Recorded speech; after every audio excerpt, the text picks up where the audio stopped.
Boa noite, gente, tudo bem? 11 pessoas já conectadas no nosso Papo de Araque para começar, né? E aí eu tenho certeza que o pessoal vai chegando, como toda semana. Obrigado por vocês estarem aqui. Gente, hoje um assunto super legal, super importante. Conversei já um pouquinho com a nossa convidada e eu já descobri que quem não sofre deste problema também deve acompanhar, porque vai receber dicas super legais até para evitar e tudo mais, que é a perda auditiva e o zumbido. E a nossa convidada, eu falo que esse programa é muito chique. Aliás, uma coisa que eu gosto do Papo de Araque é o seguinte, né, gente? Tá revelando aí, não que isso fosse surpresa, mas olha quantos talentos, quanta gente sensacional tem neste clube, né? Cada semana a gente fala aqui com um convidado mais sensacional do que o outro. E ela é a Juliana Nawati, que é médica otorrinolaringologista, chefe da equipe de otorrinolaringologia do Hospital do Coração, doutoranda em otorrinolaringologia pela Universidade de São Paulo. Então, vou chamar ela para o nosso papo, você já vai preparando aí as suas perguntas e vamos que vamos para mais um Papo de Araque. Juliana na tela, bem-vinda, doutora. Oi, boa noite, tudo bem, Olavo? Boa noite, pessoal. Um prazer estar aqui na página do clube, minha segunda casa. Prazer é todo nosso. Obrigada. E tomara que eu consiga passar um pouquinho aí do conhecimento, de orientar vocês um pouco a respeito da perda auditiva e do zumbido também. Vamos nessa, com certeza vai ser super legal. Já temos perguntas muito legais aqui e mais perguntas chegando. Temos já 25 pessoas online. Olha que beleza. O pessoal tá vindo. E vou aproveitar também para falar o seguinte, gente. Você que está assistindo aí, vocês sabem que o programa fica aqui na página, né? Mas o clube também criou um canal no YouTube, que é o Esporte Clube Sírio Oficial, e também vai alimentar o canal numa playlist específica do Papo de Araque. E então esses vídeos entram sempre no dia seguinte. Então você vai ter duas opções a partir de hoje para ver o programa, aqui ao vivo, na página e também lá no YouTube, certo? Maravilha. Bom, antes da gente começar também, uma coisa que eu não posso esquecer, eu tenho que falar toda semana, às vezes eu esqueço, o nome do nosso programa, né? O Papo de Araque, ele vem porque tem aí uma lenda que os antigos árabes se reuniam para tomar o araque, beber o narguilé enquanto jogavam papo fora, um papo descontraído entre amigos e tal, e daí veio esse papo de araque, papo de Araque. Aliás, quem sabe um dia a gente mande o araque para os convidados. Eu acho uma boa. Já tivemos essa solicitação já. E aí é isso, é baseado nessa ideia, né, de um papo descontraído e tal, que a gente criou esse programa, e sempre para trazer informações, coisas legais aí para quem está vendo. Certo? Bom, doutora, a primeira coisa, então, eu acho, para a gente começar esse papo e para todo mundo poder se inteirar mesmo do assunto, quais são os tipos de perda auditiva? Tem vários motivos, eu suponho, né? Quais são eles? Bom, na verdade, a perda auditiva mais conhecida, né, por todos nós, é a perda induzida pela idade, né? Aquela que é muito comum.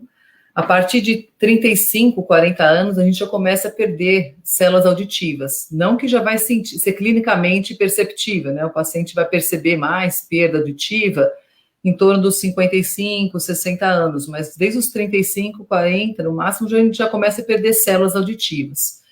E além dessas, essa é mais comum, que é a perda induzida pela idade, né?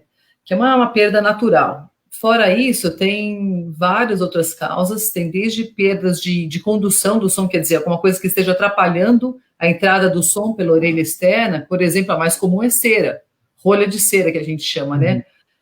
Os pacientes têm mania de ficar tentando, não só os pacientes, né? Todo mundo, de ficar limpando a orelha com cotonete, em vez de limpar, vai introduzindo a cera lá para dentro e vai impactando uma cera, né, uma atrás da outra, e forma o que a gente chama de rolha de cera. O paciente simplesmente um dia acorda surdo da orelha e tem que fazer a limpeza, né, a lavagem com água ou a sucção da cera para resolver. Doutora, o cotonete nunca é positivo ou tem uma maneira correta para se usar? Nunca? Não, nunca é. A gente brinca aqui. Como é que é para limpar a orelha? Eu falo com o cotovelo, né? Que não, a orelha não precisa. Mais externa, assim, para limpar a orelha, aí pode, né? A gente orienta, tudo bem, a gente orienta, na verdade, eu oriento os meus pacientes a limpar com papel higiênico, tá? Porque você joga fora, em vez da toalha. Então, você veste o papel higiênico no dedo e o próprio dedo entra dentro do conduto externo, limpa essas dobrinhas de fora da orelha. Porque o cotonete, o dedo vai até onde pode ir, o cotonete vai além, entendeu? E eu já peguei vários pacientes com perfuração de tímpano por causa de cotonete, já então, peguei não é várias... uma agulha de cera, ele pode realmente... Não, pode romper o tímpano, pode lesar, né, machucar a orelha, então sangrar, fazer feridas, então por isso que a gente orienta a nunca usar o cotonete. O cotonete, na verdade, foi inventado inicialmente para limpar a dobrinha de bebê, o umbigo de bebê, dobrinha de bebê, daí adaptaram para a orelha. Olha só. Porque, na verdade, você imagina a quantidade de cotonetes a mais que você vende para limpar a orelha do que só para vender, né, para limpar a orelha de bebê. É interessantíssimo esse negócio. Aumenta muito as vendas aí. Então, a gente nunca pede para o paciente nunca limpar com cotonete. Fora o cotonete, a cera, aliás, existe aquelas perdas que eu acho que quase todo mundo já teve. Um dia, quando a gente está gripado, vai suar o nariz, está cheio de secreção e joga a secreção para dentro da orelha, fica surdo temporariamente ali. Sim. A gente chama otite serosa, que você fica com secreção atrás do tímpano, você fica depois surdo. Depois do tempo passa, assim, né? Do nada, drena. Alguns pacientes não drenam, daí começa a doer e é aquela dor de ouvido que a criança vai chorando para um socorro, ou o adulto, né? A criança tem mais frequentemente dor de ouvido por causa da inclinação da tuba auditiva. A tuba auditiva é a comunicação entre ouvido e nariz, tá? A do adulto, ela tem essa inclinação, então o catarro tem que vencer a gravidade. A da criança é assim, é paralela. Então, qualquer secreçãozinha já corre para o ouvido e dá dor de ouvido. Por isso que as crianças têm mais dor de ouvido. Além da tuba auditiva ser mais curtinha, então a secreção entra atrás da orelha, do tímpano, com mais facilidade. Fora isso, tem as perdas induzidas por trauma. Por exemplo, você vai fazer um mergulho, né, e não faz a descompressão direita e perfura o tímpano, né, a gente chama de barotrauma. Tem as doenças genéticas, crianças que nascem surda. Tem pessoas mais suscetíveis por exemplo, mergulhar e ficar com aquela água no ouvido? Tem uma questão, não sei, fisiológica ali? Existe isso? Tem anatômica. Quando a pessoa tem, por exemplo, uma obstrução nasal, um desvio de septo significativo, uma rinite muito intensa, que o paciente não consegue fazer essa descompressão, não consegue jogar, ou problemas nessa tuba auditiva também. Essa comunicação não é anatomicamente boa, e o paciente não consegue fazer a descompressão adequada e perfura. Certo. Além dos problemas genéticos, tem muitas outras coisas, mas o mais comum é isso que eu te falei. E tem a perda auditiva, que eu acho importante falar, que as pessoas às vezes nem sabem, que é perda auditiva induzida a gente chama de ototoxicidade, por remédios, por medicamentos.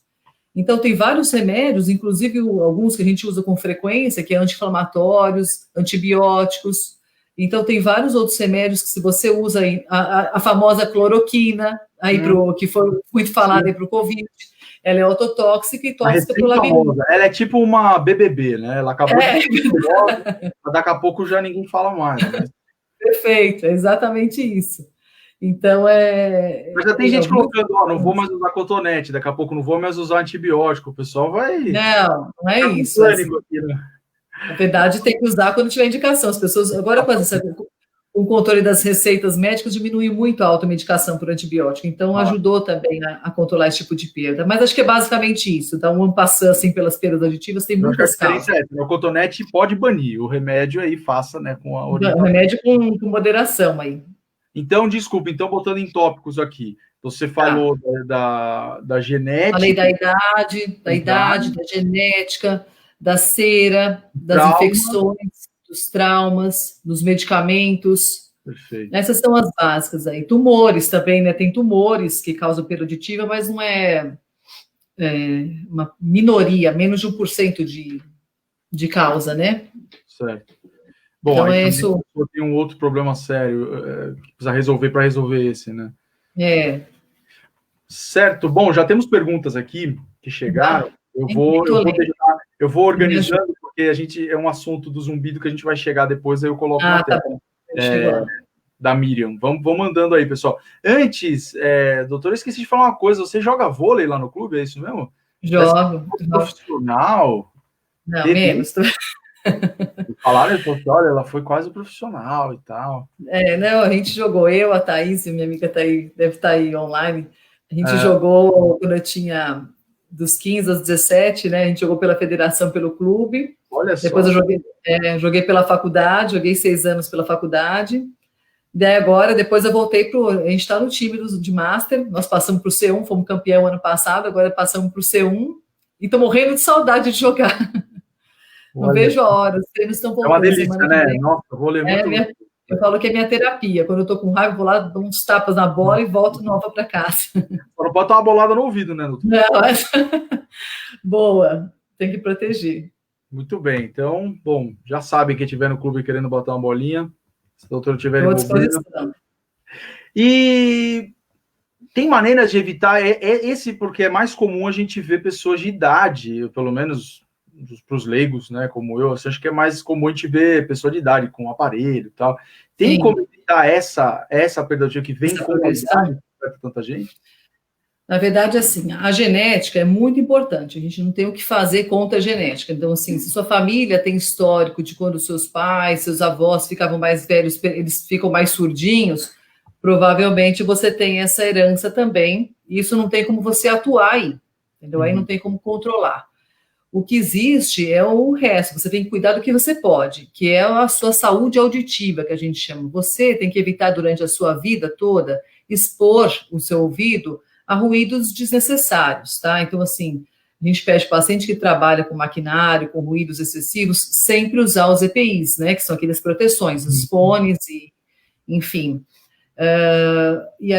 Os pacientes pacientes com doenças crônicas, por exemplo, diabetes, hipertensão, doenças da tireoide, tudo isso tem que estar muito bem controlado, tá? A parte circulatória tem que estar também toda bem controlada, porque diabetes descompensado aumenta muito a velocidade da perda natural. Então, se você tem já uma genética importante e tem uma diabetes que você não trata, não cuida, não faz alimentação adequada, com certeza você está ajudando essa perda auditiva, em vez do contrário, entendeu? Então, o que cabe a gente é cuidar da saúde e evitar a exposição desnecessária a ruídos altos, né, e constantes. Fone de ouvido, acho que também, né? Sim. Muito fone alto. de ouvido, na verdade, a gente, agora, com os jovens, né, todos os jovens, você olha na rua, todos os jovens estão com fone de ouvido. Qualquer lugar que você vê, os jovens estão com fone de ouvido. Isso é péssimo, eu brinco que vão ser todos os meus futuros pacientes. Infelizmente, porque além do volume altíssimo, que às vezes você está do lado da pessoa e você escuta perfeitamente o que ele está escutando, então isso já demonstra que ele está escutando além do volume necessário, que são 85 decibéis. Eu ia te perguntar isso, né? Qual que é esse limite aí? Se tem como a gente saber, porque nem todo mundo tem um medidor de decibelímetro. Não, na verdade, assim, a gente sabe... Os celulares, todos os celulares novos, eles têm, quando você vai aumentando o volume, ele aparece até escrito, você está ultrapassando o limite e tal. Aí, se você quiser, você vai lá, mas é por você que está escolhendo escutar acima do limite. Então, esse limite já é o alerta, tá, do celular. O fone de ouvido, às vezes... Oi? Eu acho que a gente acostuma, porque é tão baixo aquilo ali, né? É baixo. É baixo, assim, ele não está em 85 ali, ele está antes, tá? Ele deve estar em torno de uns 75 no máximo. E outra coisa que é importante é a duração do uso diário dos fones. A gente pede para usar no máximo 2 horas por dia o fone de ouvido, né? Não interessa o som, mas o ideal é o volume máximo. Por que agora, isso? Assim, na verdade, assim, depende... Não depende, eu me expressei errado. Você depende do volume. Se você escutar, até porque, imagina o pessoal de telemarketing, né, com o fone de ouvido o dia inteiro, 6 horas, né, eles têm um limite de 6 horas diárias, então, se você tiver um volume mais baixo, você pode usar mais horas, mas os jovens nunca usam o limite, nunca estão no limite adequado, né, então, sempre estão ultrapassando esses decibéis que eu falei. E aí a gente pede para usar no máximo 2 horas dia, né? E é isso, que cabe a gente fazer isso para evitar, né? Doutora, tem várias perguntas chegando aqui, todas sobre zumbido. Então, antes, se você puder dar uma introdução, explicar o que é esse zumbido. Às vezes a pessoa tem e nem sabe que tem. Você vai explicar e fala, meu Deus, eu estou com esse problema. Zumbido sempre é polêmico. Você fala de zumbido, todo mundo fica doido. O pessoal que na verdade, Aliás, tem 37 pessoas vendo a gente agora, então desde que a gente começou está subindo. Obrigado você que está assistindo, e já tem várias perguntas, todas, por enquanto, referentes justamente ao zumbido. A gente chega lá, eu vou explicar um pouquinho o que é o zumbido, para depois eu explicar o resto. Eu nem vi as perguntas, mas depois eu chego lá. Eu vou colocando na tela, fica tranquilo. Tá. Então, na verdade, o que é o zumbido, né? As pessoas não sabem muito bem o que é o zumbido. Na verdade, um zumbido é um som que você escuta ou na sua orelha ou na sua cabeça. Às vezes o paciente não consegue falar, doutora, fica na minha cabeça, ou não, ele consegue pontuar, tá na minha orelha direita, na esquerda, em ambas. É um som que só o paciente escuta e não tem representação externa, quer dizer, não está no meio ambiente, entendeu? Não existe esse som no meio ambiente, só na orelha ou, enfim, na cabeça do paciente, entendeu? É um som sem representação externa. Essa é a definição de zumbido, né? Certo. Agora... Ele pode ter sons diferentes para cada pessoa? Pode, cada pessoa tem uma... Os mais comuns, quais são? Os tipos de zumbido, né? O paciente relata muito apito, pi, que é aquele pós-balada, que você sai, pi. Sim, inclusive, sim. Esse pós-balada é sinal que teve lesão auditiva, tá? Teve lesão de células ciliares. Permanente ou... Não necessariamente. Se ele fica um tempo, depois ele vai embora, é sinal que não lesou, ele só traumatizou e a célula, ela recuperou. Só que se você fica expondo isso vários dias repetitivos, ainda mais se for associado a álcool, o álcool aumenta a chance de toxicidade, de perda induzida por ruído. Então, por isso que é importante nas baladas, eu ia falar disso, eu esqueci, ainda bem que surgiu agora esse assunto, é importante não ficar colado com a orelha na caixa de som, tá? Porque isso, imagina quantos decibéis não tem lá dentro. Nossa, é para chegar no ambiente todo, né? Imagina. Então, se você ficar, sei lá, 3 horas dançando com a orelha colada ali, a chance de fazer uma lesão é muito grande. Ainda mais tem muita gente que tem o hábito de ir à balada todo final de semana e tal, né? Então, é uma coisa que vai fazer uma vez. Né? Então, esse é o zumbido tipo pi, que a gente fala, tipo apito. Tem outro zumbido que as pessoas chamam muito de chiado, fica tipo uma panela de pressão. Tem outro que parece uma cigarra ou grilo. Os pacientes falam. E tem os zumbidos que são rítmicos. Esse é o único, na verdade, a definição de zumbido, é um som que não existe quase sempre, tá? Porque tem um tipo de zumbido que é o zumbido objetivo, que é o zumbido que a pessoa do lado escuta. Por exemplo, uma contratura muscular, a gente tem um músculo dentro do tímpano, coladinho no tímpano, que é o músculo tensor do tímpano. Às vezes ele fica com uma contratura, fica ritmado uma contratura, igual quando fica pulando o olho aqui, às vezes, sabe? Quando fica pulando, você fica involuntário. Acontece com o músculo da orelha também. Você escuta tec, tec, tec, tec, tec. E às vezes, se você colar a orelha, ou eu vou com o estetoscópio, eu escuto o zumbido do paciente. Então, esse é um zumbido objetivo, quer dizer que a gente consegue escutar. Tá? Tem tratamento para isso.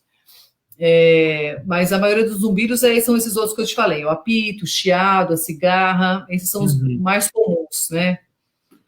Tem gente que escuta música, que é a alucinação musical, aí vai embora, né? Tem uma infinidade de sons. E para cada um é um tipo de tratamento completamente diferente, né? Exatamente, cada um tem a gente tem que ir investigando, né? Todos têm tratamento, algum tratamento, ou nem sempre? Todos têm algum tipo de tratamento. O que me perguntam muito é importante, essa é uma pergunta que eu gosto de responder, porque tem muito paciente que chega para mim no consultório, aliás, quase todos.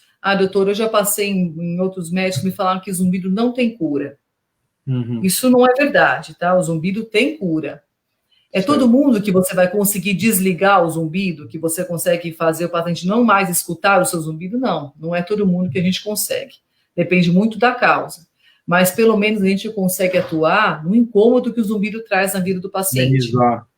Então, para mim, se eu conseguir tirar o paciente daquele grau de incômodo nota 10, se eu conseguir trazer ele para o 4, para mim isso já é uma vitória, entendeu? E o paciente mais ainda. Mas tem pacientes que a gente consegue zerar o zumbido, né? Que a gente fala de curar efetivamente, mas todo zumbido tem tratamento. Maravilha. Bom, vou trazer então a primeira pergunta, que tem justamente a ver com isso, do Bitar. Queridíssimo Bitar, está aqui. Meu zumbido está quase que insuportável. Ele coloca num comentário depois que ele é engenheiro, então... Foi exposto ao ruído, né? Que deve ser por isso, né? Ele fala, estou iniciando o tratamento com o uso do remédio Tebonim é um caminho? Sim, é um caminho. Tebonim é a ginkgo biloba, né? Tem como se fosse um vasodilatador, ele melhora a circulação dentro do labirinto. É um caminho, mas não é o primeiro. Primeiro você tem que investigar. Uma coisa que eu acho importante frisar, qual que é a principal causa do zumbido? Mais de 90% dos zumbidos estão relacionados à perda de audição. Por isso que eu coloquei o link das duas, né, como tema aí do nosso bate-papo, zumbido e perda auditiva. Então, mais de 95% dos pacientes com zumbido têm perda auditiva. Então, muitas vezes, e dificilmente o paciente tem uma causa de zumbido. Senão todo mundo que ficasse mais velho ia ter zumbido. Por que uns têm, outros não têm? Se todo mundo perde audição com o passar dos anos, né? Porque o zumbido, normalmente, ele é multifatorial. Tá? Ele tem a perda como base, como substrato principal. Por que o paciente desenvolve zumbido com essa perda auditiva? Na verdade, o cérebro está acostumado a receber informação de todas as frequências auditivas. Entendeu? Então, imagina você quando você tem uma perda, mesmo que lenta, progressiva com o passar dos anos, você passa de estimular algumas áreas do cérebro que estavam acostumadas a receber essas frequências, esse estímulo de todas as frequências auditivas.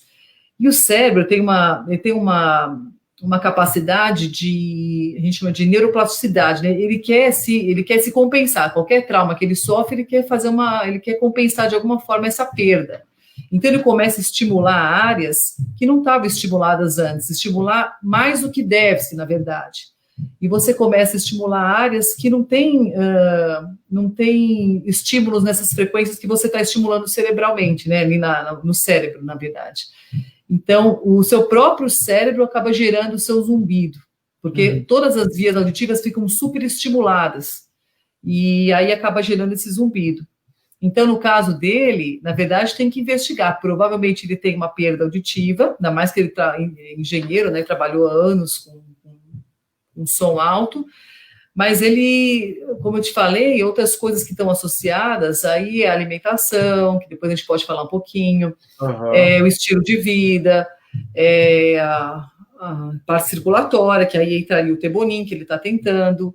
Tem a parte muscular, que é uma coisa interessante, que depois eu posso falar um pouquinho, tem muita associação, que aliás é o tema do meu doutorado, que é a parte de as contraturas cervicais e que tem influência no zumbido, na geração do zumbido. Então tem que fazer, a gente brinca que médico que lida com zumbido tem que ser tipo Sherlock Holmes, entendeu? Você vai investigando todas as possíveis causas, vai limpando, vai tratando isso, tratando aquilo, Por isso que eu falo que todo zumbido tem tratamento. Você consegue tratar e tirar ele desse grau de insuportável, né? Insuportável não dá para. Então tem que fazer alguma coisa para fazer ele voltar a tolerar, enfim, não mais perceber o zumbido dele. Esse é o goal, entendeu? Do tratamento. Perfeito. Doutor, aproveitando agora, eu sempre deixo para o meio da live um momento muito importante, que agora batemos 50 pessoas durante a sua fala aqui nos assistindo ao vivo. Então, muito legal, a live está bombando, então um momento muito bom para a gente falar. De novo, eu falo sempre que o pessoal já se acostumou, da vaquinha virtual do Círio, tá aí na tela o QR Code, para você simplesmente aponta seu celular, ele vai direcionar para você, vai direcionar você para o site, onde você pode fazer uma doação para essa campanha sensacional, o Departamento de Filantropia está organizando lá, que é a campanha do agasalho, né, gente? Então tem feito frio, fez um calorão, né, semana passada, mas o frio volta, enfim, tem vários projetos muito bacanas lá no Departamento de Filantropia, então tá aí o QR Code, tira 5 minutinhos, faça uma doação, por menor que ela seja para você, ela vai ser muito importante para alguém, você pode ter certeza, tá bom? Então ele vai ficar aí na tela até o final da nossa transmissão, em algum momento, se você puder ir lá, será muito bom. Doutora, vou colocar outra pergunta, tá bom? Da Glória, vamos lá, Glória Rezende. A minha mãe não está conseguindo usar o aparelho auditivo. Na verdade, ela faz um comentário aqui, mas se você puder comentar em cima do comentário dela. Eu estou percebendo que ela está perdendo entendimento das palavras. Aí eu queria até complementar esse comentário dela, que essa é uma sensação que eu tenho também, né? Das pessoas que têm esse problema, acaba gerando um problema social também, né? Da pessoa não conseguir, às vezes se isola, se fecha, fica mais calada, porque não está entendendo. Tem isso, não tem? Claro. Na verdade, então, ela já está falando, vou falar um pouquinho do aparelho, daí eu chego no entendimento aí que ela está comentando. Uma das formas de tratar não só a perda auditiva como o zumbido é o aparelho auditivo, né? As pessoas têm o brasileiro principalmente tem um preconceito gigante com o aparelho auditivo que, graças a Deus, está diminuindo, né? Tem diminuído com o passar dos anos. No começo da minha vida aí de profissional de otorrino, você falar que faz mais de, vou nem falar aquilo, mas faz mais de 15 anos. Faz um tempão. Você fala, faz um tempão, boa. Enfim... você falava de aparelho auditivo para alguém, putz, arrepiava o cabelo, doutora, não, qualquer coisa menos aparelho, tem outra forma, tá? Então, hoje não, hoje as pessoas têm entendido que o aparelho auditivo é como o óculos, por exemplo, né? Um óculos, enfim, qualquer outro dispositivo que você pode usar para sanar uma deficiência sua. Aliás, é um paralelo excelente com óculos, né? Bem isso. Então, mas exatamente, eu tô de lente, mas eu uso óculos todos os dias para trabalhar, né? Enfim, e esses aparelhos auditivos têm revolucionado, assim, têm evoluído, na verdade, com a tecnologia, né, maravilhosamente. Antes, quando eu falei no começo, quando eu te falei, tinha aqueles aparelhos que a gente chama de trambolhão, que ficava aqui na orelha, era gigante, ficava uma coisa ruim de usar esteticamente e não só estética, pesava na orelha, caía. Então, hoje não, hoje tem aparelhos minúsculos que você nem enxerga, com um processador de fala, um processador mesmo, a velocidade dele excepcional, que a captação do som e o processamento do som é espetacular. Então, o paciente consegue voltar a escutar, óbvio que quando tinha 20 anos de idade, né? Não existe também, ainda não, né? Não existe esse milagre, mas está cada vez chegando mais perto. Sim. E o aparelho auditivo, o que ele faz? Na verdade, ele amplia o som do meio ambiente, né, ele amplia e ele converge para a orelha, tá? E processa o som e converge para a orelha. Então, ele ajuda muito a gente chama de inteligibilidade. Então, a queixa maior do idoso, fala, doutora, eu escuto o que eles estão falando, mas eu não entendo. Essa é a queixa de quase todos os pacientes para mim. Então, não é que ele não está escutando, que a esposa está falando, que o filho, ele está escutando, mas ele não entende, fica tudo o som meio misturado um com o outro. É porque ele está perdendo principalmente os sons agudos. Quando a gente vai ficando mais velho, a gente perde primeiro os sons agudos e depois os sons graves. E os sons agudos que dificultam muito o entendimento das palavras. Então, o aparelho vem justamente para sanar isso e ajudar, por exemplo, como a mãe dessa, eu não vi, esqueci o nome dela, da moça que você postou, só para orientar ela. Glória, isso. Glória. Tá vendo? Estou percebendo que ela está perdendo o entendimento das palavras. Essa é a queixa de todos, que você escuta, mas não entende. O aparelho depende muito do tipo do aparelho, da tecnologia que o aparelho usa e de quem adaptou o aparelho. Então, a fonoaudióloga aí é extremamente importante, é uma peça-chave no tratamento. Então, se a fonoaudióloga... Oi? Tem que ir lá ajustar, né, também, né? Sim, tem que ajustar e tem que ser uma boa profissional. Eu brinco com os pacientes, não adianta você comprar uma Ferrari para colocar na orelha e quem adaptou é uma pessoa que não sabe, é um mecânico de quinta categoria, não vai saber. Então, assim, você tem que ter tudo, é um conjunto, tem que ter um bom aparelho, não precisa ter o top de linha dos aparelhos bons, medianos, porque os aparelhos são caros, tá? Não adianta a gente não falar disso, os aparelhos são caros, não é para qualquer bolso do brasileiro, assim. Taxa de quanto, doutora? Varia muito. Os aparelhos, tem aparelhos, os mais caros, tem aparelho de 18 mil reais. Um aparelho. O paciente tem que usar 2 normalmente. Nossa, um ouvido só, caramba. Um ouvido. É um top, assim. Já é um top de linha. Os aparelhos hoje têm conectividade com o celular, com a televisão, então tudo Bluetooth. O paciente escuta o som da TV. Tem aparelhos bons de 6, 7 mil reais. Tá. E tem aparelhos mais simples de 3, 3,5, mas ele não tem toda essa tecnologia que eu comentei aí de conectividade. Até tem um outro que tem conectividade, mas o processador de fala não é tão rápido quanto esses de moderado para assim, de preço moderado para mais caro. E existe alguma política pública, doutora, hoje em dia, já através do SUS? Existe no HC, onde eu faço o ambulatório de grupo de zumbido, o meu é lá no HC, então a gente tem o Reouvir, que tem um link direto com o HC, que faz doação de aparelho, mas tem que ser sempre indicado via médicos otorrinos ou do HC ou do posto de saúde, principalmente do HC. Mas tem vários lugares, tem a DERDIC, tem todas as faculdades, todos os lugares têm doação. Mas tem uma fila grande, né? Como tudo no sistema público. É um investimento que quem precisa e pode pagar, eu acho que faz diferença na vida mesmo. Não, faz diferença muito na vida. Hoje os bancos, eles subsidiam, né? Você pode pagar o aparelho, sei lá, em 20 vezes com uma taxa de baixíssima de juros que o governo subsidia aí para o paciente conseguir pagar, entendeu? Então não tem desculpa para não usar aparelho, entendeu? É isso aí. Que mais, Olavo? Muito bem. Tem uma pergunta aqui. Uma dúvida que eu fiquei. O zumbido, ele é um sintoma ou ele é uma doença? O zumbido? É um sintoma. Isso é muito importante, que as pessoas falam, eu tenho uma doença, chama um zumbido, uma doença, acho que eu tenho uma coisa grave na minha orelha. Não, o zumbido é um sintoma de que alguma coisa não está indo bem. Tá? Eu brinco que quando tem aquele peru de você põe no forno, que apita levanta aquele pininho vermelho, o zumbido é um desses pininhos aí.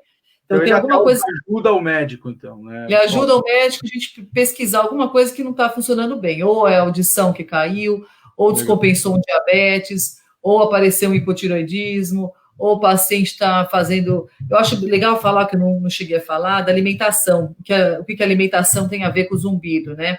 Por favor. Que é muito importante, né? Isso é uma relação íntima. O zumbido, ele piora muito, por exemplo, com o abuso de cafeína. Tá? A cafeína, é importante frisar que não é só o café, é tudo que é preto, café, chocolate, chá preto. O pessoal não vai ver mais o Papo de Araque, porque a vida dele está ficando triste. Eles começaram, não pode usar cotonete. Não pode tomar remédio. Agora o cafezinho do brasileiro, eles vão desligar, vão falar, chega! Não, mas peraí, calma, deixa eu me defender. Tô brincando, remédio orientação médica, pelo amor de Deus. Mas e o café? Verdade, café ou só exagerado? Não precisa parar, eu só mando tirar o pé do acelerador, que geralmente os pacientes que vêm com zumbido, você vai ver, o cara tá tomando 6, 7 expressos por dia, tomando bule, prepara. Agora na quarentena o pessoal faz um bule de café lá, faz uma garrafa, uma térmica e manda ver, toma térmica o dia inteiro. Isso não. Aliás, um pouco de cafeína é super saudável. Eu oriento os pacientes, pode tomar até 3, 4 xícaras de café por dia. Xicrinhas, tá? Não é o xicrão. O pessoal, beleza, toma o xicrão, dá 1 litro. Olha a pergunta, só te interrompendo, mas para você seguir, do Hamilton, nosso gênio, que falou aqui sobre ciência, fantástico, Hamilton Bacite. Ele falou aqui, por favor, fale mais sobre a alimentação e fatores preventivos. Legal, vou falar. Tá, aproveitando. Então, maravilha. Então, de alimentação, além da cafeína, que é a grande vilã aí, entre aspas, né? Tem os doces também, muito doce. É mais um que vou ser execrada hoje aqui. Os docinhos... É ela que tá falando, hein? Porque a popularidade vai cair hoje aí. Eu tomar lá na sala Damasco, tomar um café com brigadeiro. É uma bomba pro zumbido. Você sai com o pessoal da balada. Sai de lá tonto e com zumbido na orelha. Então, na verdade, assim, a gente pede para evitar o abuso de cafeína, fazer uma alimentação fracionada, não ficar muitas horas sem comer, mesmo quem não tem diabetes, quem não tem distúrbio do açúcar, evitar o jejum prolongado, mais do que 3, 4 horas sem comer. Não é todo mundo que a gente proíbe o doce, tá? Se o paciente não tem problema nenhum de metabolismo do açúcar, eu não vou proibir, mas eu sempre faço um teste. Eu falo ao paciente, tá? Fica 30 dias, diminui aí os doces, diminui carboidrato, farinha branca, né? Pães e farinha de trigo, bolo. Tem muita influência também no zumbido. E alguns poucos casos, aí a gente pede, quando o paciente tem outros sintomas associados, a gente pede para fazer uma dieta com restrição de glúten e lactose, tá? Mas é a minoria. A grande maioria é a cafeína. Que o bicho pega aí. Que o paciente já chega para mim e fala, o que piora o teu zumbido? Eu falo, quando eu tomo café, ou quando eu abuso de chocolate, ou saio de uma festinha infantil, meu zumbido tá bombando. É bem isso, cafeína que é o principal deles, entendeu? Mas você viu que ó, na enquete popular aqui o pessoal está dizendo que prefere o zumbido tomar café e comer chocolate. Minha irmã aqui, ó. O pessoal não quer nem... Entrevistei a Thaís aqui já também. Foi ótima a live dela, foi muito boa. Doutora, a gente está com muita pergunta e já estamos em 35 minutos de live. Então, vamos lá, que eu quero dar conta, o pessoal fica bravo que a gente não responde as perguntas. Então, vamos lá. Deixa eu pegar aqui na sequência. Sim. E aí você já vai ter que falar de um outro assunto aqui, que outra Thaís Regina Corrêa, pergunta, você vê muita discussão de ATM, então pode, por favor, começar a explicar o que é a discussão? O que é a discussão? Vou explicar. Isso não aí é muito... Não que tira dinheiro, não, né? Não. Foi ruim, né? Foi longe, tá bom. Tá perdoado, mas tudo bem. Mas ATM, articulação temporomandibular. Essa aqui, ó. Essa aqui, lateral da mordida, né? Uhum. E disfunção, qualquer tipo de problema nessa articulação.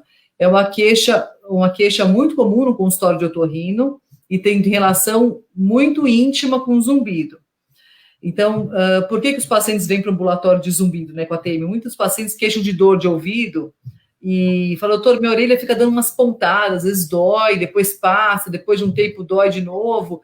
E eu já desconfio, porque dor de ouvido, dificilmente o paciente não chega a correr, não sai correndo para o pronto-socorro, porque normalmente é uma dor bem intensa e que não tem esse perfil de ir e voltar, ela vem e fica. Essas dores pode ser uma disfunção dessa articulação, que a Thaís não, esqueci. Thaís? Que ela comentou. Então, quando essa articulação está inflamada, a musculatura envolvida na articulação está contraída, joia, ela pode gerar dor. E por proximidade, como é colada no ouvido, a dor repercute dentro do conduto auditivo. O paciente acha que está com dor de ouvido, e quando você vai ver, é uma disfunção temporomandibular. E essa musculatura que envolve a TM, ela tem relação direta com as vias do ouvido. Quando essas informações da parte muscular, não só da TM, mas da parte muscular de pescoço, do trapézio, da musculatura aqui da cervical, os músculos aí que geram torcicolo, quando a gente está com uma contratura dessa região ou uma inflamação da cápsula aqui, da articular, existe uma via anatômica, uma conexão anatômica mesmo do cérebro, das vias musculares com a via auditiva. Existe uma conexão anatômica. Então, quando essa via está estimulada por uma dor, por exemplo, uma contratura, uma cervical, uma disfunção dessa articulação temporomandibular, você, por essa via, essa comunicação, você acaba ativando a via auditiva. Então, por isso que pacientes com uma dor no pescoço pode desencadear um zumbido, que não tem nada a ver com a perda auditiva, por exemplo. Entendeu? Então, por isso que pacientes, por exemplo, com uma perda auditiva há anos, que tinha um zumbido bem baixinho, estava lá controlado, nem estava dando bola para o zumbido, de repente falou, doutora, eu dormi no sofá o dia todo torto e acordei com dor no pescoço e meu zumbido fez... Subiu para caramba de volume. Daí eu vou pesquisar, o paciente está com a cervical toda travada. E isso está ativando o zumbido por essa via que eu te falei, essa comunicação direta entre as vias. Uma máquina toda interligada, né? Funciona tudo em conjunto, é muito bonito, porque essa associação é muito bonito, essa relação. E, na verdade, a gente acha já é comprovado, essa relação existe, porque imagina a gente falando dos animais aí, né? Quando os animais movimentam a orelha para buscar o som, né? O gato, o cachorro, mas você vê que o som ele vira a orelha. Então, tem essa comunicação da via muscular, né, da parte muscular mesmo, com a via auditiva, é uma sincronia, funciona. E nós também temos, a nossa orelha não consegue mexer, mas, enfim, ainda temos essa correlação dos sistemas, né? Então, por isso que a disfunção de articulação, principalmente quando o paciente tem dor, tá? A relação maior dos pacientes com bruxismo, por exemplo, né, que é um dos tipos de disfunção temporomandibular. É o noturno que acontece de noite? Não só noturno, o de vigília também, o bruxismo de vigília, o bruxismo acordado. Aliás, é o mais comum e o que mais gera trabalho aí para os dentistas, que o paciente fica travando os dentes durante o dia. Está lá no computador, é o dentista ou o otorrino? É o dentista. É o dentista especializado em disfunção temporomandibular ou em dor orofacial. Tá? O dentista que trata. É um específico. Porque não é só simplesmente você colocar uma plaquinha de bruxismo, sabe aquela plaquinha que os pacientes usam com bruxismo para dormir à noite? Você tem que fazer uma sensibilização, aí tem que ensinar o paciente a não mais encostar os dentes durante o dia. Tem vários truques. De placa, se está acontecendo durante o dia, não adianta nada botar a placa. Não adianta. Então, por isso que eu te falei que o desafio maior é o bruxismo de vigília, o bruxismo acordado. O simples fato de você encostar um dente no outro já está contraindo mais de 3 vezes a musculatura aqui da face. E acaba gerando uma contratura excessiva. Exato, eu brinco com o paciente que parece que ele mastigou 3 babalus, né? Bubalus, né? Aqueles chicletes lá, ficam mastigando o dia inteiro. Então, dá essa fadiga muscular e piora os... Isso, doutora? Muito. Diretamente associado ao estresse. Então, o desafio é para os dentistas tratar o bruxismo nos tempos atuais, né? Tá todo mundo fora da casinha, eu brinco. Ninguém está no estado normal, né? Psicológico, por mais que a gente não se sinta mais estressado, mas no meu consultório tenho vários pacientes todos descompensados aí do zumbido, da tontura, porque tá todo mundo mais nervoso, mais ansioso, né? Todo mundo tem medo do desconhecido. Enfim, ninguém está vivendo como vivia, então está todo mundo completamente ativo. Todo mundo mais nervoso, então aumentou muito os casos de bruxismo. Muito bem. Bom, pergunta aqui legal de células-tronco, do Pedro. Já existe tratamento com células-tronco para recuperar células auditivas? Tratamento não, existe pesquisa. Pesquisa existe, bastante. Inclusive tem uma no HC, tem pesquisas ainda, que é o futuro, né? Que é o futuro das perdas auditivas, o tratamento, né? Mas já em uso, ainda não, mas pesquisa já tem bastante, no mundo inteiro. Perfeito. A Thaís também coloca aqui, né, que faz diferença, inclusive, no equilíbrio, né? É o mesmo aparelho, né? O aparelho do equilíbrio. Sim, é mesmo, exatamente. É a mesma a tontura, a dor da cervical, principalmente a parte posterior do pescoço. Dá muito desequilíbrio nos pacientes. Os pacientes ficam andando parecendo que está bêbado, né? E, na verdade, está tudo travado, a cervical está toda contraída e você tem que abordar ali. Aí, de diversas formas você pode tratar, né? Pode tratar com físio, acupuntura, shiatsu, cada um gosta de uma terapia. Certo. Olha aqui a Carol. Muito orgulho da minha amiga e médica. Minha amiga de infância. A gente tem um grupinho aí das amigas do clube que eu tenho desde que eu tenho, sei lá, desde que eu me lembro da vida. A Carol, a Thaís é uma delas. Tem a Mari também que eu vi aqui, a Ferranum, tem a Tati, tem a Cris Elias. Ixi, tem uma... Aqui, ó, a Dani. Também essa manja muito, melhor torneio do Brasil, top. Esse não vai, esse é meu irmão. Esse aí... Não conta, né? Não, ninguém percebe, né? Não, o Beto é meu irmão. A Thaís colocou aqui, existe aparelho inverso, a gente usa para não ouvir certas coisas. Aí põe o cotonete, vai todo dia com o cotonete. Tem muito paciente meu que usa aparelho, que às vezes desliga o aparelho, viu? Muitos. Hoje mesmo no consultório me confessou isso, que quando a mulher reclama muito, ele põe no off e fica lá de boa. É que nem aquele filme, né, que o cara vai abaixando o volume, pronto. E tchau. O Roberto Cavarite coloca aqui, doutora Juliana, boa noite. Você tem condição de dormir e tomar banho com o aparelho? Dormir, sim. Se não te machucar o ouvido, pode dormir. Inclusive, tem alguns pacientes que têm zumbido, que eu trato com um aparelho. Tem aparelho de audição que tem um gerador de som, que ele fica, além de amplificar os sons do ambiente, ele fica emitindo um ruidinho bem baixinho, para treinar o seu cérebro a não mais prestar atenção no seu zumbido, né? Como se fosse uma terapia aí para tratamento do zumbido. E tem alguns pacientes que, como têm dificuldade para dormir por causa do zumbido, eles dormem com o aparelho para fazer essa terapia. Então, pode dormir. Agora, tomar banho, quase todos os aparelhos não podem tomar banho. Tem um aparelho só que você introduz ele fica dentro lá do canal auditivo. Lyrics, se não me engano, Lyric, que ele fica dentro do canal auditivo. Então, esse pode tomar banho, e ele tem que ser trocado, em média, a cada 3 meses, por aí. Quem coloca é o médico mesmo, tá? E um procedimento simples no consultório mesmo? Sim, mas o aparelho ele tem seus riscos, assim, não é por qualquer perda. Riscos, digo, porque ele pode inflamar o ouvido e tal, e não é qualquer tipo de perda que o aparelho alcança, né? Que tem o alcance de cada aparelho. Então, tem uma faixa de perda que ele pode ser utilizado. Muito bem. Olha que legal, quando o Papo é Bom, a convidada manja muito do negócio, várias perguntas chegando aqui que já foram respondidas, né? Sobre Sabe o que? Aí nós já falamos do bruxismo. Sabe uma coisa que eu não falei, que é muito importante, que são coisas novas que têm surgido de pesquisa, e que é o que eu acho que todos nós, como os filhos e netos, a gente tem que saber e tem que prestar atenção. Existe já vários trabalhos comprovando associação direta entre perda auditiva e demência. Qualquer tipo de demência, não só Alzheimer, qualquer tipo, inclusive demência senil.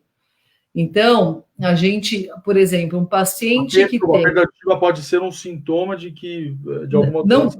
Não sintoma, ela pode aumentar o risco de demência. Ah, o risco, tá. Entendeu? Então, um paciente que tem, por exemplo, tem um trabalho grande que foi feito com mais de 600 pacientes, eles acompanharam esses pacientes por muitos anos. Então, pacientes com perda auditiva mais severa tiveram 5 vezes maior chance de ter demência do que quem não tem perda auditiva. É muito. 5 vezes é mais de 20% de chance de ter perda auditiva de ter demência do que quem não tem perda auditiva. Então, por que eu gosto de frisar tanto isso? Os pacientes acham que a perda auditiva é só, não quero escutar, tô bem, doutora, tô bem assim, escuto só um pouco, quando não der quando não dá, eu aumento o volume da TV, eu peço para repetir o que estão falando e tal. Isso é para você, como se fosse para você conseguir driblar, exato. Agora, é muito importante você tratar essa perda auditiva no idoso, principalmente, porque como a gente perde a audição com o passar dos anos, a gente perde massa encefálica também, tanto que o nosso cérebro vai atrofiando, de tamanho mesmo. Então, você, sem ativar a via auditiva, se você tem essa perda, que infelizmente geneticamente você é mais predisposto, se você não protetiza, quer dizer, não trata, sua chance de ter demência é maior do que quem não tem perda. Pelo simples fato de você não usar o aparelho de audição e não tentar compensar essa perda. Quando você usa o aparelho de audição, você está estimulando o cérebro. É interessante porque isso é uma grande novidade para mim, mas tem muita lógica, né? Como tudo. O músculo, se você não andar, vai atrofiando. Já tinha suspeita, agora já tem comprovação, porque já fizeram vários estudos controlados. Então, é uma coisa muito séria, né? Não é só uma questão, eu não ouço bem, não me incomodo. Não, você pode... Não, é muito sério. Maior. Porque o idoso, sabe, quem não tem na família, quem nunca teve, um idoso que fica lá na festa, sentadinho no sofá, mais quietinho, ninguém vai falar com ele, porque ele não escuta direito, ele tem vergonha de ficar, porque ainda mais em festa, que é ambiente ruidoso, fica mais difícil para escutar, ninguém chega lá para falar com ele, porque ele não entende, ele não consegue participar do papo, então ele está sempre quietinho num cantinho lá, concorda com coisas que nem sabe o que é, dá risada quando está rindo. Então, esse paciente, ele está afastado da sociedade, entendeu? Ele não consegue mais participar. Então, a cognição dele despenca, entendeu? Então, assim, a perda auditiva é muito maior do que a gente imagina. Ela está associada à demência, a déficit de cognição dos idosos, aumento de depressão, aumenta muito a depressão. Esse idoso está mais quieto, mais sozinho, ninguém vai falar com ele, as pessoas perdem a paciência, porque fala 1, 2, não é fácil conviver com um deficiente auditivo. Você fala 1, 2, 3 vezes, o paciente não escuta, então você... Aí ele fica constrangido de perguntar de novo, fala assim... Aí fala, não vou falar de novo, vão brigar, meu filho vai brigar comigo, vai brigar, vou ficar quieto aqui, concorda ou fica lá quietinho. Então, isso é muito grave, por isso que a gente bate na tecla para não deixar o paciente chegar a esse ponto. Porque para você protetizar uma perda auditiva grave, um paciente muito surdo, é muito difícil para ele conseguir adaptar. Quando você pega uma perda moderada ali, o paciente está uma perda, mas não está tão severa, ele vai conseguir usar o aparelho, ele vai conseguir adaptar, vai evitar todo esse caminho negativo de depressão, de déficit cognitivo, de isolamento social, de depressão. então você consegue atuar antes. Eu acho que essa talvez seja a mensagem mais importante dessa live. Eu também acho, eu também acho. Não ignore, não é uma coisa simples, talvez pode não te incomodar hoje, pode piorar e criar problemas ainda maiores. E também, quem convive, ter paciência e, né, e incentivar a pessoa, ou levar, né, se for o caso. Isso aí. Ao médico. Muito legal, muito importante isso.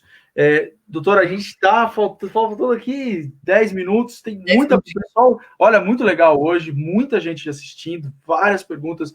O Ricardo, marido da Fê Jabor, colocou aqui, Ju, não fiz os exames ainda, meu zumbido está diminuindo, pode sumir naturalmente? Pode, o zumbido pode. Como eu te falei, o cérebro ele tem essa capacidade de compensação. Uhum. Então, às vezes o paciente sofreu uma perda aguda, ou enfim, não é o caso do Ricardo, mas falando só para ilustrar. O paciente sofreu uma perda aguda, ou enfim, fez uma dieta inadequada por um tempo, e aí aparece um zumbido, ou o zumbido sai daquele ruído baixinho que o paciente que era imperceptível se torna perceptível, e aí o cérebro compensa, e como eu te falei, ele vai tentando compensar, ele ativa outras vias e consegue compensar esse zumbido, o paciente não mais percebe.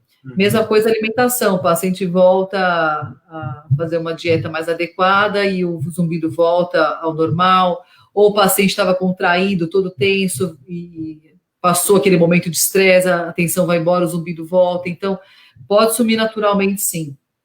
Perfeito. Mas, Ricardo, tem que voltar, não adianta, tem que levar os exames para mim. Olha aí, ó, cobrança. Ele pediu essa cobrança, né?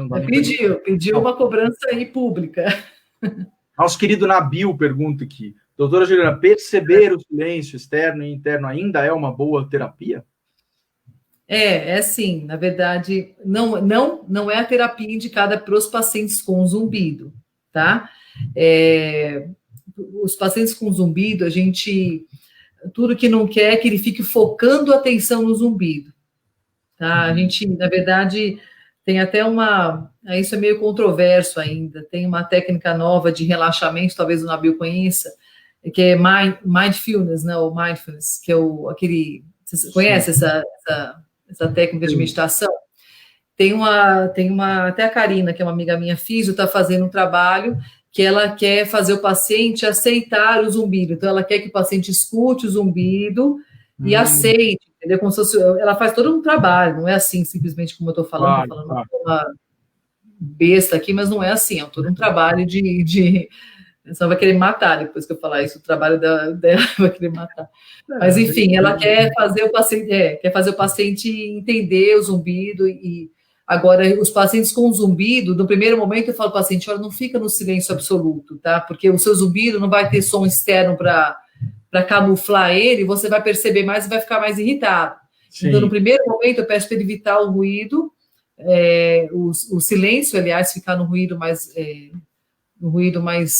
botar um sonzinho, uma fontezinha de água, alguma coisa assim, mas depois você vai tratando e não necessariamente ele tem que ficar exposto ao ruído sempre, só para tirar o incômodo dele naquele momento.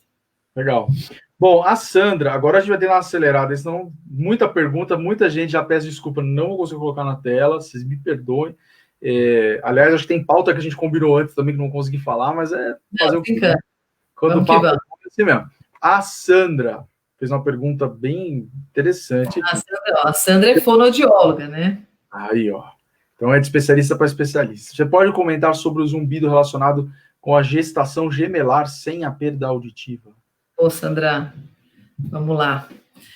É que a gestação gemelar, na verdade, tem algumas coisas que ela tem mais, falando da minha área, né, da parte de otorrino, que a gente vê com uma certa frequência. Uma delas é paralisia facial, tá, por causa do edema gravídico mesmo, e o zumbido vem nesse mesmo patamar.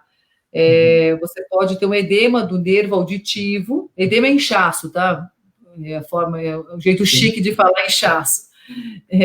Então, você pode ter um edema desse nervo e ele parar de funcionar adequadamente. Então, você pode aparecer um zumbido aí por edema, né, da gestação.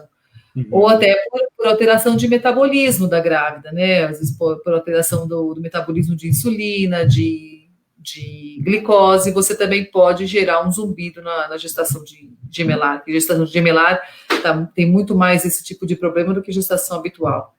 Certo. Uma coisa mais específica. Depois eu converso com você, Sandrinho. Muito bem, vamos lá. Tem uma pessoa que perguntou aqui, eu estou tentando encontrar, para falar de labirintite. Se você puder falar alguma coisa, enfim, tá? Eu vou encontrar aqui e coloco é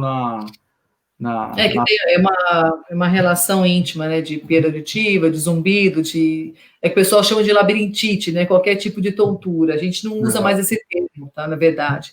A gente usa labirintopatia, porque labirintite, it é inflamação, a inflamação do labirinto. Então, a gente evita, que não são todos os casos que são inflamação, então a gente fala labirintopatia, né? Uhum. Labirintopatia. Eu pensei numa piada tão ruim agora, que eu melhor não fazer. O pessoal fala, melhor ser surdo do que ouvir, sabe aquela piada? Né? Sei bem. Mas você achou aí, ou não? Foi quem perguntou, que o Will me mandou aqui no inbox, aqui foi a Célia Salum. E depois até o Hamilton também pediu. Tá. Daqui a pouco eu encontro e coloco só para o rostinho dela aparecer aqui, né? Tá bom. Bom, deixa eu ver da nossa pauta aqui. Acho que a gente acabou cobrindo, né? Foi tudo. A gente vai lembrando um assunto no outro, né? Quer dizer, puxão para frente, para trás, fiz um bem bolado aqui, mas deu certo. Acabei falando tudo que eu queria. Eu queria muito frisar aquele fato da demência, dos idosos, da depressão. Sim. Eu queria tirar um pouco o estigma do aparelho auditivo. Eu tenho bastante paciente do clube aí, bastante paciente que eu acabei colocando aparelho, e eu fico muito contente que esse preconceito tem diminuído. Inclusive, coloquei gente mais jovem e que está usando aparelho, eu vejo que está usando, e eu fico muito contente. Bom, né? Claro, gente, porque, né, isso é mais importante que qualquer coisa, né? Ainda mais, o que eu gostei na live, quer dizer, gostei de tudo, mas eu acho que esse é o ponto, assim, não é um problema pequeno que você pode ficar driblando. Não. Uma coisa que tem que ser levada muito a sério, pelo que ela pelo que ela causa socialmente para você e por tudo que ela pode gerar. Né? Sim, então, sim. O que ela falou, na verdade, falar sobre labirintite dá outra live, né, Olavo? Você foi falar de tonturas aí. Pois é. Eu acho que tem muito assunto para falar. Pela quantidade de gente assistindo, quantidade de perguntas que a gente não conseguiu dar conta, comentário, estou tentando ler aqui. Eu acho que a gente vai dar uma chorada aí para ver se não faz uma outra live.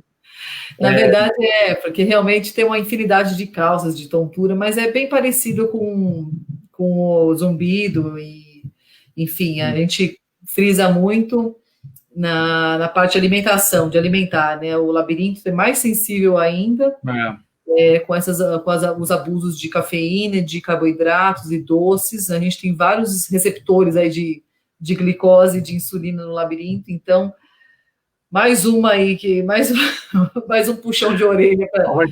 Você viu que eu achei a Célia, né? Então a Célia aí a pergunta na tela já foi respondida. Quem sabe não inspire aí outra live. Doutora, então, bom, gente, vocês fizeram a listinha de vocês, né? Nada de doce, de café, de cotonete. Pelo amor de Deus, é tudo com moderação, né?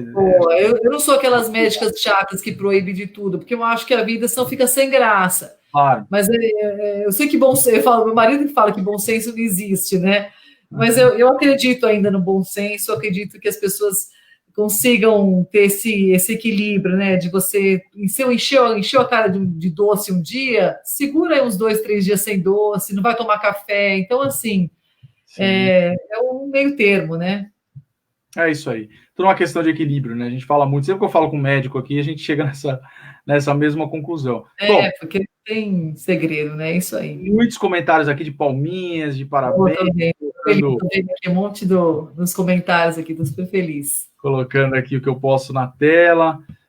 Mas é isso. Gente, obrigado pela audiência de vocês. Doutora, primeiro, então, muito obrigado. Obrigado pelo seu tempo, pelas explicações. Foi muito, muito legal. Eu sei que pelos comentários, pela quantidade de gente vendo, eu sei que o pessoal curtiu muito também. Então, obrigado, viu?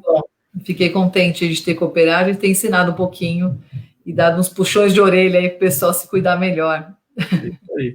E, bom, vamos nos ver numa próxima live, então, que agora eu não vou te deixar em paz. Tá bom. Vou criar um zoom no ouvido, tanto que eu falo. Obrigado. Pode vir. Imagina. Um beijo para todo mundo. Obrigada pela audiência. E eu estou à disposição lá no clube. Quando eu tiver, terça e quinta à noite, eu estou lá jogando meu vôlei, se Deus quiser. É isso aí, vai voltar logo. O teatro também volta logo, se Deus quiser. Ih, peraí, tirei você antes. Doutor, obrigado. Obrigadão. Boa noite para você. Boa noite, obrigada. Tchau. Tchau. Gente, bom, então, semana que vem, legal essa live, hein? Meu, sensacional. Fica aí, então, vamos refletir sobre tudo isso que a gente ouviu, que foi muito, muito, muito boa. Semana que vem, a gente vai falar sobre como viver melhor com a terapia da EFT, que eu também não conheço, que é Emotional Freedom Technique, ou seja, né, uma técnica de emoção livre. Vamos falar, então, com a Fernanda Fiorito Palácio, tá bom? Quarta-feira que vem, então, indica para todo mundo. A gente espera você aqui para mais um Papo de Araque. Como você sabe, toda quarta-feira, às 8 da noite. E amanhã vai estar lá no YouTube. Já se inscreve lá no canal do Ciro no YouTube, que eles colocam várias coisas. E vai ter a playlist ali, já tem a playlist do Papo de Araque, entra todo dia seguinte, tá bom? Toda quinta-feira. Gente, obrigado pela audiência de sempre, pelos comentários, vários comentários agora também, parabenizando pela live. Obrigado vocês. A gente se vê semana que vem. Tchau, tchau.